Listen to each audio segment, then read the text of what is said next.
Di edisi-edisi sebelumnya, kualifikasi Piala Dunia selalu menjadi jalan yang cukup mudah bagi Brasil. Namun, kali ini ceritanya berbeda. Dengan format baru yang meloloskan 6 tim Amerika Selatan secara otomatis, Brasil memiliki keunggulan 6 poin dari Venezuela yang baru saja meraih kemenangan pertama dalam 10 laga terakhir.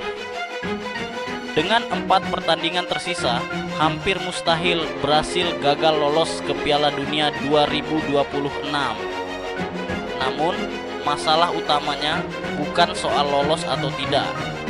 Bagi Brasil, kualifikasi seharusnya menjadi ajang membangun tim yang cukup kuat untuk bersaing memperebutkan trofi. Sayangnya, dengan kurang dari 2 tahun menuju turnamen, Selecao terlihat semakin jauh dari target tersebut. Padahal di Piala Dunia 2022, Brasil menunjukkan performa menjanjikan. Mereka tersingkir di perempat final lewat adu penalti melawan Kroasia yang hanya memiliki 1 tembakan tepat sasaran di laga itu. Skuad Brasil kala itu solid, dengan Alisson Becker hampir tidak memiliki pekerjaan di banyak pertandingan. Kemunduran Selecao, tim penuh bintang tanpa arah. Namun, dalam 2 tahun terakhir, Brasil mengalami kemunduran drastis. Kekalahan telak 1-4 dari Argentina di laga terakhir semakin menegaskan masalah besar dalam permainan mereka.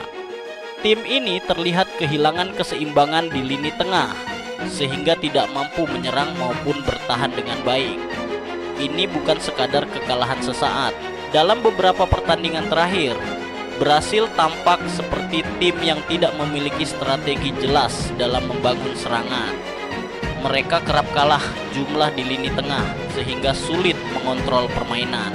Terkadang, talenta individu mampu menutupi kelemahan tim, seperti yang terjadi dalam kemenangan dramatis melawan Kolombia, di mana Vinicius Junior mencetak gol penentu di menit akhir.